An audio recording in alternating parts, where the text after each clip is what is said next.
Hello everyone, welcome to Ansarkari. Today we'll be starting with the newspaper session and we'll be covering up the articles of 24th May.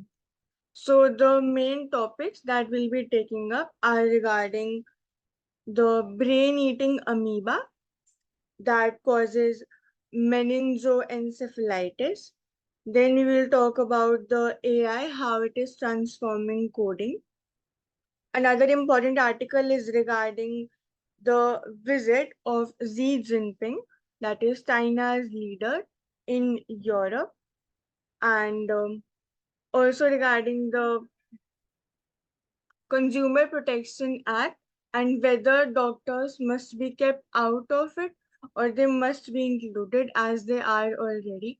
We will also talk about the personality rights, what role they play in an actor's life and how the AI and technology it is misusing those personality traits of important personalities.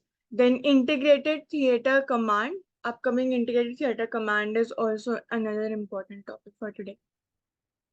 So starting with the first topic, it is regarding the mob justice or the due process that must be followed. So since we read and we understood the meaning of due process, it is mainly regarding the procedures that take place or how the implementation of the law or act is being done with the procedures that are actually mentioned in particular order.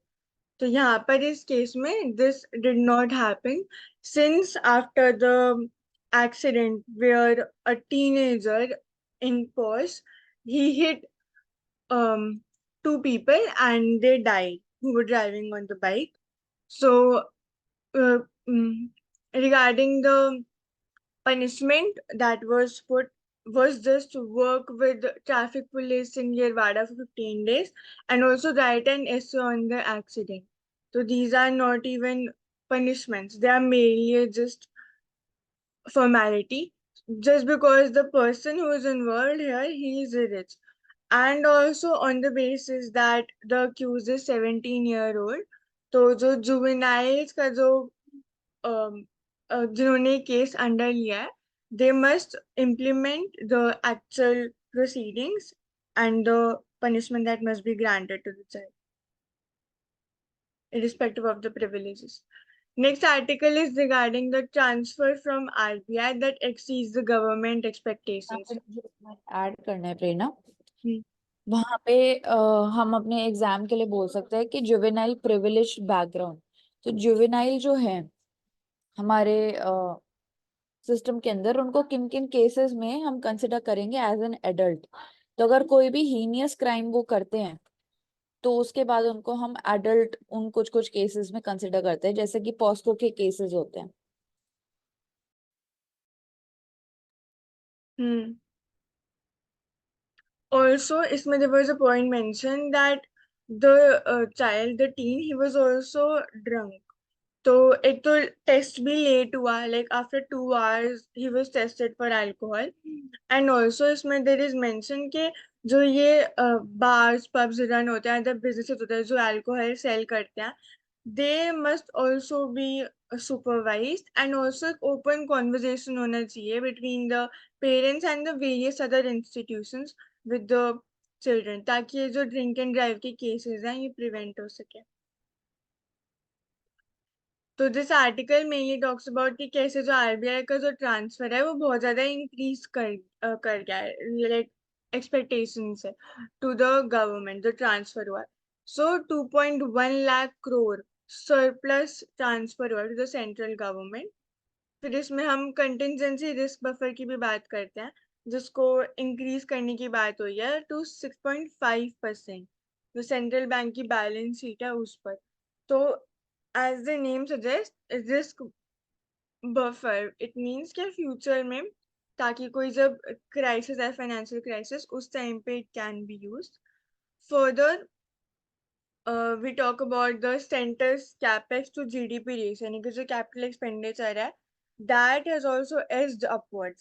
Like पहले it was 2.5% of GDP 2021-22 में and now it is turned to 3.23%.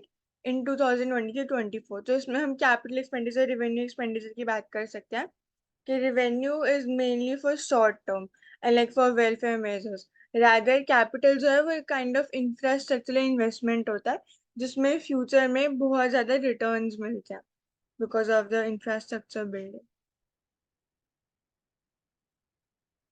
So this article is regarding brain eating amoeba. So we read कि जैसे encephalitis और meningitis जो हम ये terms use करते हैं, they are mainly regarding inflammation, litis, since it suggests.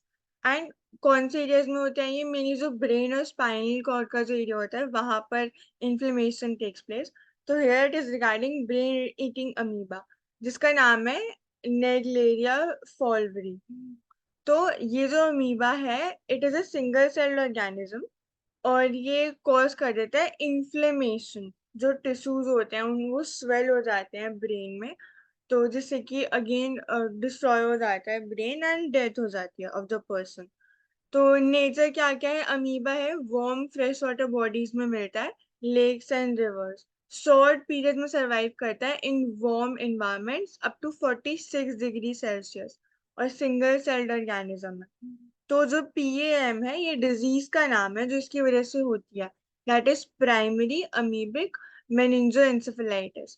तो इसका कोई ट्रीटमेंट नहीं है अभी तक और antibiotic, anti fungal, anti microbial drugs इसको अभी करंटली ज्यादा फैलने से they can prevent it. Then तो दिस यहाँ पे आर्टिकल हो जाता है इस आर्टिकल के अंदर, ऊपर स्क्रॉल करो पेज ना, ऊपर स्क्रॉल करो पेज ना, हाँ। तो यहाँ पे इम्पोर्टेंट नहीं, अमीबा वाला ही।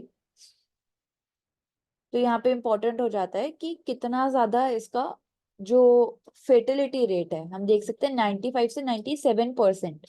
मतलब हमने डिटेक्ट भी कर लिया अगर, तो उसके बाद भी 1 से लेके 18 डेज जब सिम्टम आते हैं उसके बाद कोमा या डेथ वो होता ही है। तो हम देख सकते हैं कि ट्रीटमेंट के बाद भी इसका फेर्टिलिटी रेट 95 से 97% है। तो बहुत रेयर केसेस में ही होता है, जैसा कि हम देख रहे 300 समथिंग कुछ केसेस में ही हुआ है अभी तक। और इम्पोर्टेंट इसमें यही है कि फ्रेश वाटर बॉडीज में मिलता है हमको।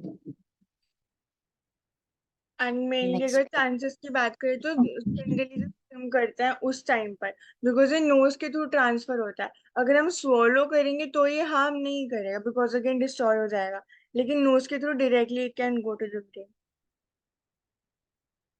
Why Stone Age could be called Wood Age, evidence from study. तो यहाँ पे the significance is being shown here regarding the tools that were used. तो Stone Age की जब हम बात करते हैं तो 3.4 million years ago it started और it went on till 6000 to 4000 BP, यानी बिफोर प्रेजेंट। तो 3 पार्ट में डिवाइडेड है, पैलियोलिथिक, मीजोलिथिक और neolithic age. These are the three, like old stone age, फिर middle is mesolithic and then new stone age is neolithic. तो यहाँ पे जो ये शार्पन स्टिक है ये बहुत ही टेक्नोलॉजिकली एडवांस टूल्स है जिनको की स्किल, बहुत ही प्रिसीजन और टाइम इन्वेस्ट करके बिल्ड करा जाता था। सो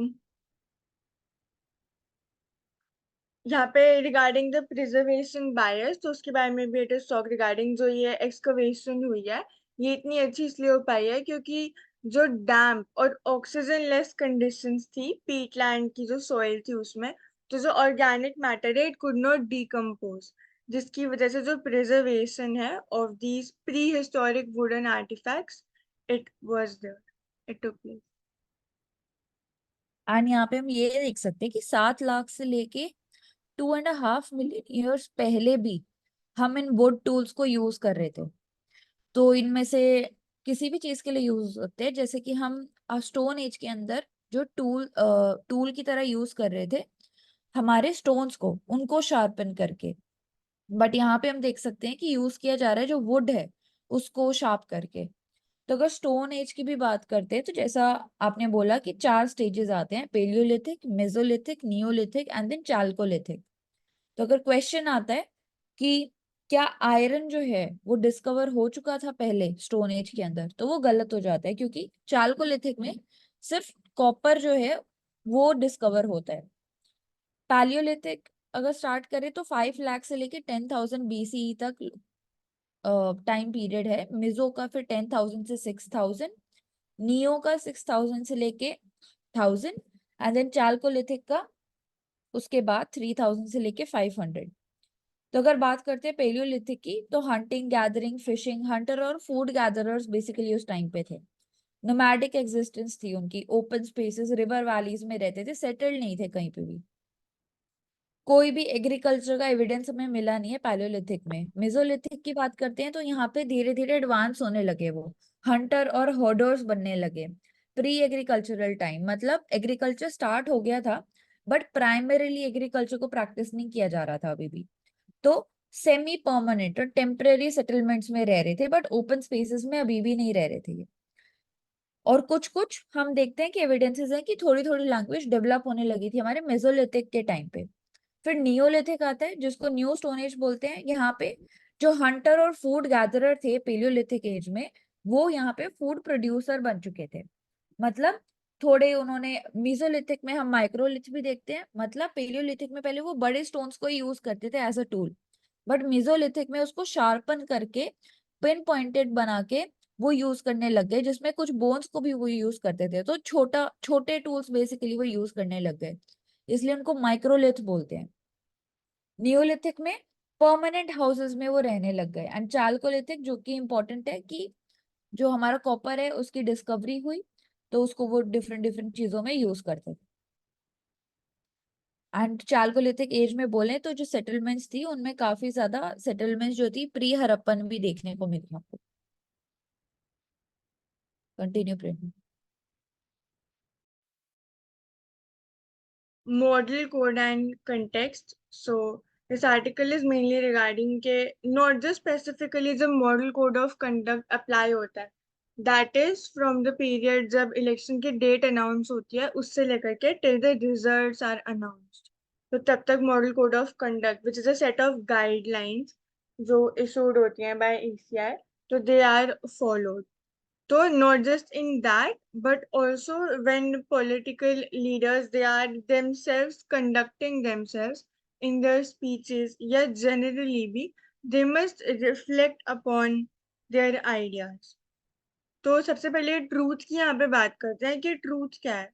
तो जो ये रिजेम्बलेंस है या फिर जो रिलेट करे इसको, the four lions on the Ashokan pillar are national emblem on the base of which सत्यमेव जयते बी इंस्क्राइब्ड है उसके ऊपर के द विन ऑफ ट्रूथ। तो three of them can be seen as representing the three dimensions of truth.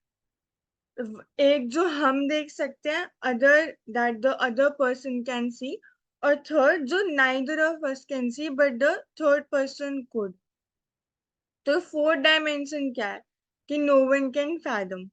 तो that is why we often say कि भगवान ही जानता है कि सच क्या है, God only knows the truth. तो यहाँ पे हम एक तो ट्रूथ की बात करते हैं and second is difference between moral and model. तो moral is like more in depth and moral focus करते हैं कि इंटेंट क्या है, whereas moral it focuses more on the impact कि उसका impact क्या हो रहा है, not just the intent. तो Immanuel Kant के regarding we read article 1 or 2 days ago. तो political philosopher, so in law a man is guilty जब वो violate कर देता है किसी के right को, लेकिन ethics में वो guilty होता है अगर वो ऐसा करने का सोचता भी है तो। So this difference is mentioned here, and also moral code of conduct. It started in 1974, and एक इसमें जो हम स्पेसिफिकेशन डाल सकते हैं रिगार्डिंग द गाइडलाइन जो स्पेसिफिकली मेंशन्ड है कि कोई भी पार्टी या कैंडिडेट ऐसी कोई एक्टिविटी या स्पीच या फिर ऐसा कोई प्रोसीजर या कंडक्ट नहीं कर सकता जिससे कि कम्युनल हेट्रेट और टेंशन क्रिएट हो बिटवीन द कास्ट या फिर जो अदर डाइवर्सिटीज है लिंग्विस्टिक एक्सेट्रा उनके बीच में।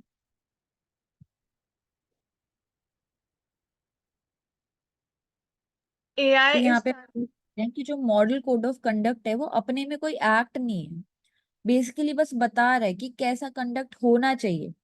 एंड अगर ऐसा नहीं होता है तो जो ECI है वो डिसाइड करता है। कुछ आवर्स के लिए या अपने अकॉर्डिंगली कितने लेवल पे वायलेशन किया है किसी पार्टी ने या कैंडिडेट ने, तो उसके बेसिस पे वो स्टार कैंडिडेट को हटा देते हैं, सस्पेंड कर देते हैं कुछ टाइम के लिए। तो इसीलिए ये इम्पोर्टेंट हो जाता है। तो कोई एक्ट, कोई वैसे कुछ नहीं है ये एमसीसी, बस बताया जा रहा है कि कैसा कंडक्ट पूरे पार्टी का होना चाहिए। जैसा आपने बोला, इंटेंट जो है वो इम्पोर्टेंट है। तो मॉनेटरी कंपेंसेशन भी आ जाता है इसमें। फिर अगेन एज यू सेड कि जो स्टार कैंपेनर्स है उनके टाइम को लिमिट कर देना, या फिर कैंपेनिंग अलाउ ना करना फॉर अ मच पीरियड। तो these are all the steps. और स्टार्टिंग अगर हम देखें तो मॉडल कोड ऑफ कंडक्ट नहीं था, एक बस set of dos and don'ts था। ये मेनली स्टार्ट हुआ था केरला में 1960-61 के आसपास। तो उसके बाद फिर it was adopted in 1974 formally as a set of guidelines of working. AI is transforming coding. तो in this article mainly AI is linked with coding. ये कैसे वो coding में help कर सकता है। तो again जो bugs होते हैं उनको identify करने के लिए, और जो AI है it mainly works on the patterns और जो established frameworks है, तो वो उसके according और better suggestions दे सकता है और working को enhance कर सकता है। और accurate code dimensions को generate करना जो कि relevant भी हो। फिर एक न्यू एक्सटेंशन की भी बात यहाँ पे होती है ऑफ द GitHub Copilot। तो उसने इंट्रोड्यूस करा है ऐसे AI टूल्स और सर्विसेज जो कि Copilot चैट में इंटीग्रेटेड है, कि जो जनरेटिव AI है वो सजेस्ट करता है कोड जो भी डेवलपर्स होते हैं उनको जिस टाइम पे वो लिख रहे होते हैं। तो यानी कि साथ के साथ it suggest how it can be better and enhancing. तो अगेन यहाँ पे पॉजिटिव इम्पैक्ट हो गए कि भाई वर्क फ्लो इजियर हो गया, एंड ऑल्सो टाइम जो यूज हो रहा था वो भी कम हो गया, एफिशिएंसी इंक्रीज हो गई, बग्स आइडेंटिफाई करना इजी हो गया। But again challenges can be related to the creativity, या फिर जो एआई है like only a little bit human intervention will be needed and rest all the coding work it can be done by AI. ऐसे भी systems they can be created which again might lead to job scarcity in this field. तो यहाँ पे हमने देखा कि coding के अंदर तो हेल्प कर ही रहा है। जैसे कि पहले चैट जीपीटी था जो टेक्स्ट में हेल्प कर रहा था, अभी हम देख रहे हैं कि चैट जीपीटी 4o भी आ गया है जो कि हमें हेल्प कर रहा है। वॉइस भी उसमें बेसिकली इंक्लूडेड है, और टेक्स्ट भी इंक्लूडेड है, वीडियो भी इंक्लूड, सारी चीजें इंक्लूडेड है, वीडियो इंक्लूडेड नहीं है अभी। तो उस चीज में तो वो एफिशिएंसी बढ़ा ही रहा है। बट कोडिंग के टास्क जो कोडर्स होते हैं वो करते हैं, कोडिंग करते हैं, वो क्या उनकी एफिशिएंसी सच में बढ़ा रहा है या उनकी स्किल को वो खराब कर रहा है? हम देखते हैं कि बहुत सारे एप्स और वेबसाइट्स को जनरेट करने के लिए आजकल जो नए डेवलपर्स आ रहे हैं वो डायरेक्टली यूज कर लेते हैं इन वेबसाइट्स को या एआई टूल्स को। तो उनकी जो कॉम्पिटिटिव स्किल्स हैं इन कोडिंग, क्या वो इम्प्रूव हो पा रही हैं, या फिर बेसिकली आगे आने वाले टाइम के लिए वो डबल एज स्वॉर्ड की तरह काम करेगा कि जो स्किल सेट है, जो यूथ है उसका, वो उतना हो ही नहीं पा रहा है प्रोग्रामिंग लैंग्वेजेस में। तो ये एक कंसर्न हो जाता है। तो कॉलेज लेवल पे, यूनिवर्सिटी लेवल पे जो कॉम्पिटिटिव कोडिंग होती है उसका होना काफी ज्यादा जरूरी हो जाता है।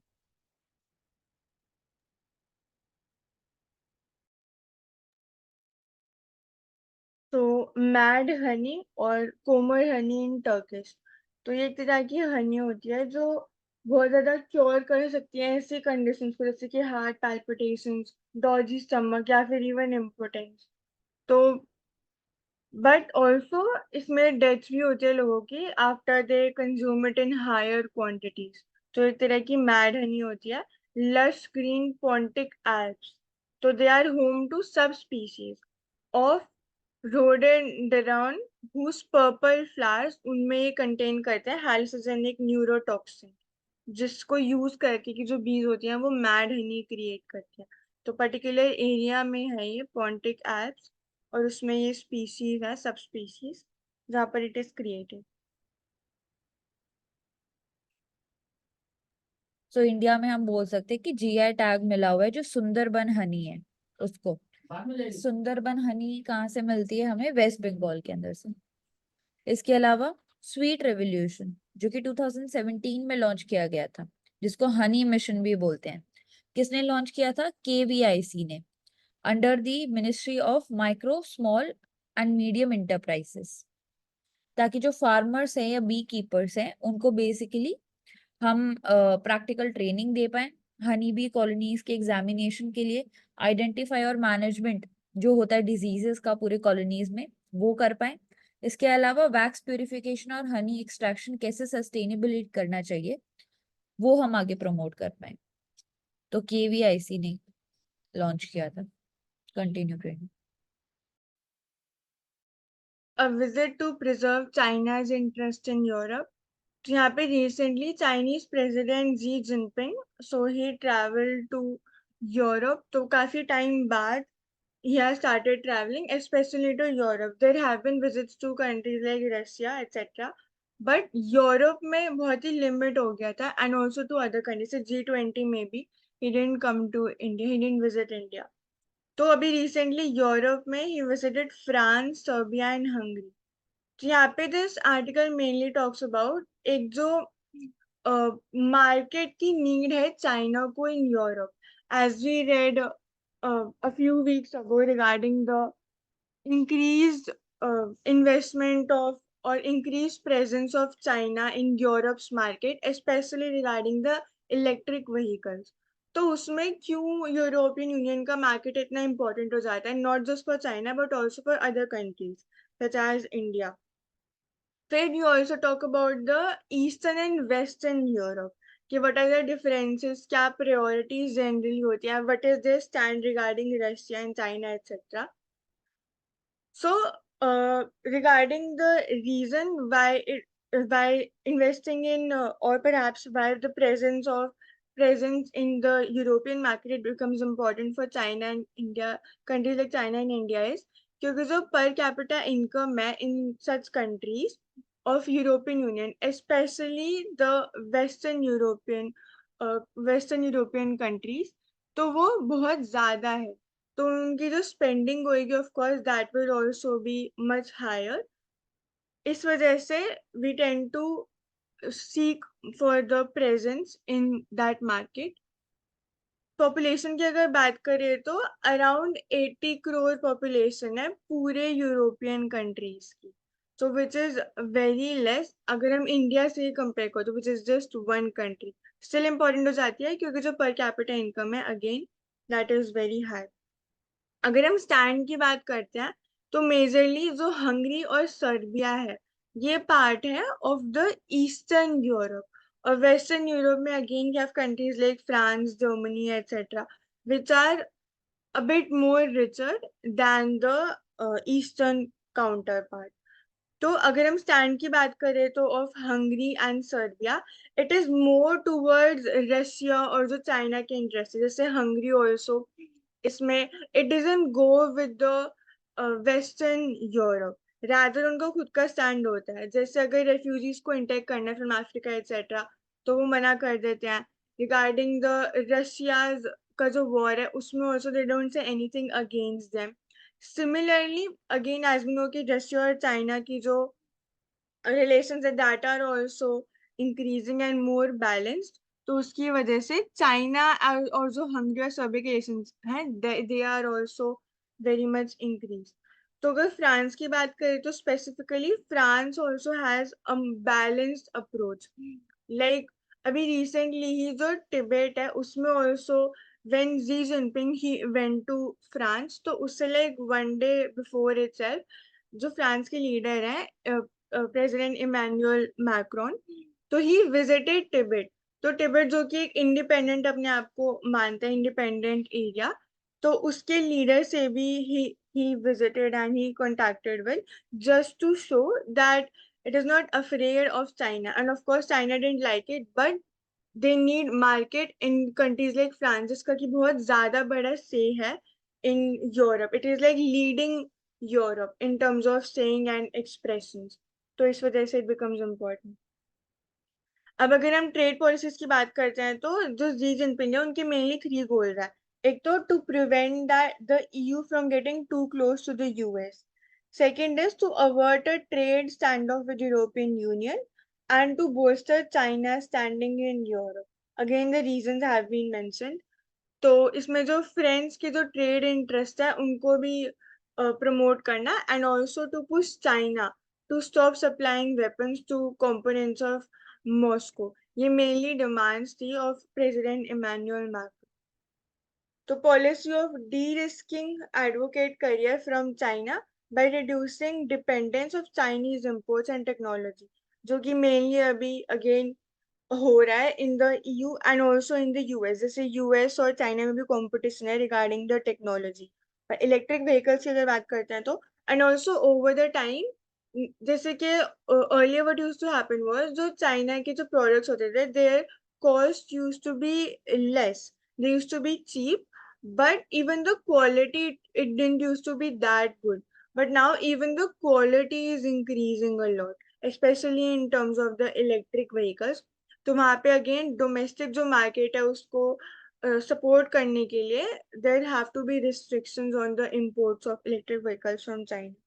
फिर अगर सर्बिया की बात करते हैं तो चाइना की बहुत ज्यादा डायरेक्ट इन्वेस्टमेंट हो रही है इन Serbia etcetera.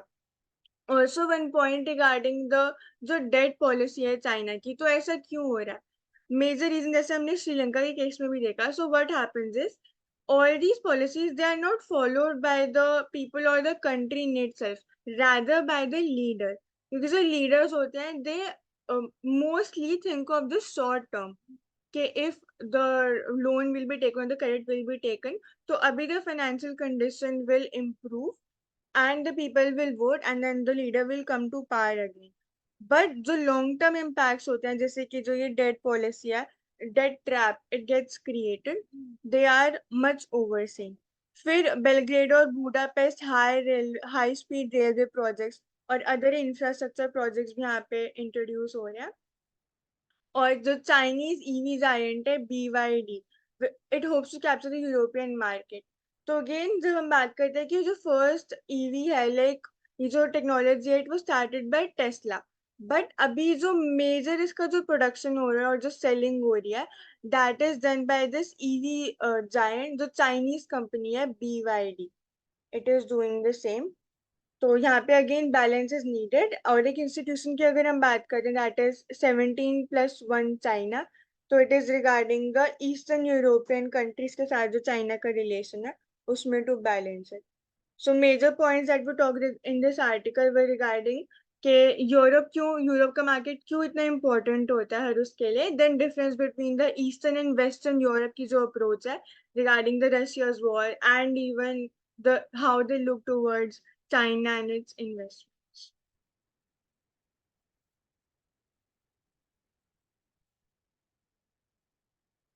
Next article is regarding 8 killed, over 50 injured in boiler blast at Dombivli chemical plant. तो जैसे we even heard about the Bhopal tragedy, तो इसी केस में द केमिकल प्लांट्स इनकी सेफ्टी बहुत ज्यादा इंपॉर्टेंट हो जाती है। सो MIDC, it is that is Maharashtra industrial development corporation. तो what generally happens is कि रेगुलर इंस्पेक्शंस नहीं होती, एंड जो इंफ्रास्ट्रक्चर की जो वर्किंग है वो बार बार चेक नहीं होती, and even if the complaints are made they are not taken seriously. फिर later on incidents like these happen। तो NDRF and TDRF important forces के नेम यहाँ मेंशन्ड है, that is national disaster response force और target disaster response force. So this article is regarding textile sector that needs cheaper inputs। तो ये confederation of Indian textile industry है, इन्होंने अर्ज करा है द गवर्नमेंट को ताकि वो अवेलेबिलिटी है जो कॉटन की और जो मैन मेड फाइबर है उसकी, तो इंटरनेशनली कॉम्पिटिटिव प्राइस पर वो हो, to prepare the Indian textile industry towards the target of $350 billion by 2030। फिर इम्पोर्ट ड्यूटी हटा देनी चाहिए। These are the recommendations that are made by this confederation on the cotton. और फिर जो कॉटन वेस्ट है उस पर भी, एंड इवन द जो कॉटन की प्रोडक्टिविटी है उसको भी इनफैक्ट इंक्रीज करना with more focus on the specialise seed varieties. फिर क्वालिटी कंट्रोल ऑर्डर्स के स्कोप को भी रेगुलेट करना regarding the specially the man made fibres जो प्रोड्यूस हो रहा है। तो इम्पोर्टेंट अगर हम बॉडी की बात करते हैं तो कॉटन कॉरपोरेशन ऑफ इंडिया, तो ये आता है ministry of textiles government of India के under, and it was founded in 1970। और अगर हम बात करते हैं केमिकल डिजास्टर्स के अंदर, तो वहां पे हम बात कर सकते हैं कि एक क्विक रिस्पांस मैकेनिज्म होना चाहिए कि जैसे ही आप अलर्ट होते हो किसी भी आपके प्लांट के अंदर कुछ भी ऐसा हुआ है, कोई भी लीक हुआ है या फायर इंसिडेंट हुआ है, तो कैसे आप क्विकली रिस्पॉन्स करोगे विद इन कमिंग सेकेंड्स। इसके अलावा अलर्ट सिस्टम का होना बहुत ज्यादा जरूरी है। तो मंथली बेसिस पे एक चेकिंग होनी चाहिए जो भी अलर्ट्स लगे हुए हैं आपके प्लांट के अंदर, कि वो ढंग से वर्क कर रहे हैं कि नहीं कर रहे हैं। जैसा कि केमिकल एक्सीडेंट रूल्स जो 1996 में आए थे, उसके अंदर भी ये सारी बातें होती है, जो कि इमरजेंसी प्लानिंग, प्रिपेयर्डनेस और रिस्पॉन्स, तीनों चारों चीजों की बातें करता है। इसके अलावा हम बोल सकते हैं कि प्रोटेक्टिव वेयर, मतलब प्रोटेक्टिव क्लोथ्स आपके पास होने चाहिए, फायर रेजिस्टेंट, या फिर उसमें मास्क आ जाते हैं, हेलमेट आ जाता है, जो कि आपको उस टाइम के लिए टेम्परेरीली बचा पाए। इसके अलावा वेंटिलेशन जो है, हम बोल सकते हैं कि वो अच्छे से होनी चाहिए आपके प्लांट के अंदर। और एंट्री और एग्जिट पॉइंट्स जो बेसिकली ड्रिल्स होती हैं, वो होनी चाहिए, ताकि आपको पता हो, हर वर्कर को पता हो कि उसको प्रायोरिटी बेसिस पे क्या करना है अगर ऐसा कोई भी केमिकल डिजास्टर होता है तो। सो ये हम कर सकते हैं। हम्म। तो एनडीएमए, एनडीआरएफ, एनडीआरएफ एनडीएमए के अंदर एनडीआरएफ, उनका इंपॉर्टेंट रोल आ जाता है इसके अंदर। इसके अलावा आईएलओ जो है, वो भी इंडस्ट्रियल डिजास्टर्स के ऊपर बेसिकली कैसे प्रिवेंट किया जा सके रिकमेंडेशंस देता है, जिसमें आप लिस्ट मेंटेन करके रखो। अगर कोई भी ऐसा फ्लेमेबल गैस से आप डील कर रहे हो अपने प्लांट के अंदर, तो आप उसकी पूरी लिस्ट बना के रखो कि कैसा सब्सटेंस है, और बेसिकली क्या क्या चीजें आपको अवॉइड करनी है। डूज और डोंट्स वाली लिस्ट भी आप लगा के रखो प्लांट के अंदर भी, ताकि अवेयरनेस रहे सारे सिटीजन्स के अंदर। हम्म।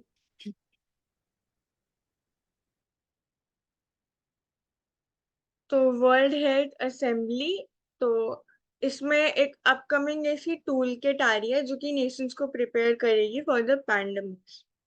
तो ग्लोबल पब्लिक हेल्थ के लिए ये एक इनिशिएटिव है, और इंटरनेशनल हेल्थ रेगुलेशंस ये अडॉप्ट करे थे वर्ल्ड हेल्थ असेंबली ने सबसे पहले 1969 में, और जो इनका लास्ट रिवीजन हुआ है of this international health regulations, ये हुआ है 2005 में। अगर हम पार्टीज की बात करते हैं तो 196 स्टेट पार्टीज हैं, जिनमें जितने भी WHO के मेंबर्स हैं, दैट इज 194 वो हैं, प्लस लिechtenstein और holy see, they are also included in this, two other nations. तो यहाँ पे स्पेसिफिकली सर्विलेंस सिस्टम्स की बात हो रही है कि डिटेक्ट करने पे यहाँ पे फोकस हो रहा है कि कैसे हम डिटेक्ट कर सकते हैं टाइमली, और फिर जो कंट्री का जो इम्प्लीमेंटेशन है, जैसे कि ट्रैवल को ब्लॉक कर देना एंड जो ट्रेड रिस्ट्रिक्शंस है उनको भी इम्पोज कर देना फॉर द पर्टिकुलर टाइम भी। तो इन सब के रेगुलेशन के regarding it is being here discussed here. तो it will a particular tool kit will be prepared जिसमें all these guidelines they will be mentioned.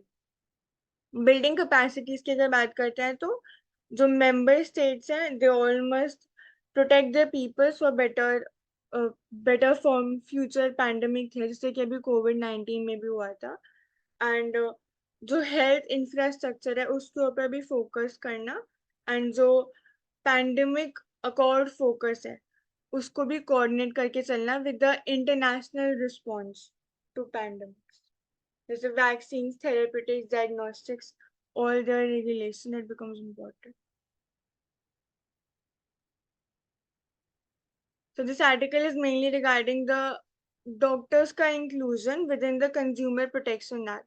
So we already read about it कि जैसे कि जो कंज्यूमर प्रोटेक्शन एक्ट है, it is mainly for the consumer as a name suggest, कि अगर उनको कोई भी डिस्क्रिपेंसी या फिर if they are unsatisfied with the service और the product that they paid for, तो they can go with this consumer protection act. जो एडवोकेट्स हैं, अगर हम उनके इंक्लूजन की बात करते हैं within the consumer protection act, तो वो इंक्लूडेड नहीं है, उनको हम लायबल नहीं अकाउंट कर सकते अंडर दिस एक्ट। ये एक्ट 1986 में आया था, And advocates को इसलिए because again the judgment is not in their hands. All they can do is they can advocate for the particular case. Similarly, on the same lines, doctors के बारे में भी यहाँ पे बात हो रही है कि doctors they try to their full extent to save the patient. But in case if it is not able to happen, या फिर the patient is not satisfied with the particular treatment, so should they be included or should the doctors be liable within this Consumer Protection Act or not? तो various यहाँ पे cases आ रहे हैं, various arguments आ रहे हैं. अगर हम सबसे पहले चैलेंजेस की बात करते हैं कि इसमें कंसर्न्स क्या होंगे अगर हम डॉक्टर्स को इंक्लूड करते हैं विद इन दिस एक्ट.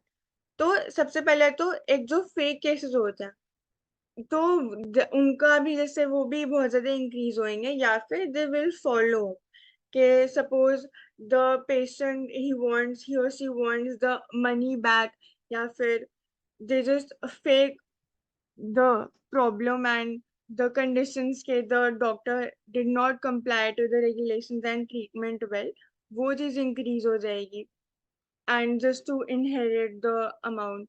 फिर further second case can be in the challenges के बहुत ही रेगुलरली जो डॉक्टर्स हैं उनको they will have to validate के whatever the processes are and whatever the procedures that they have taken into account. फिर third argument ये आ जाता है कि जो डॉक्टर्स हैं again they will be explaining in the court. तो क्या कोर्ट बेस्ट प्लेस है ये एक्सप्लेन करने की the doctors work because it can be better understood by the other doctor. जैसे कि जो कमिटी सेटअप होंगी स्पेशली फॉर द डॉक्टर, जैसे कि इंडियन मेडिकल जो काउंसिल है उसमें भी there are such grievance redressal mechanism. तो are they not enough for this thing. और अगर हम बेनिफिट्स की बात करते हैं तो ऑफ कोर्स कई बार ऐसा भी होता है कि the doctors they do not comply to the norms and उनकी साइड से भी नेग्लिजेंसेस होती हैं तो उनको उस डिस्प्यूट को रिड्रेसल के लिए it will be more beneficial.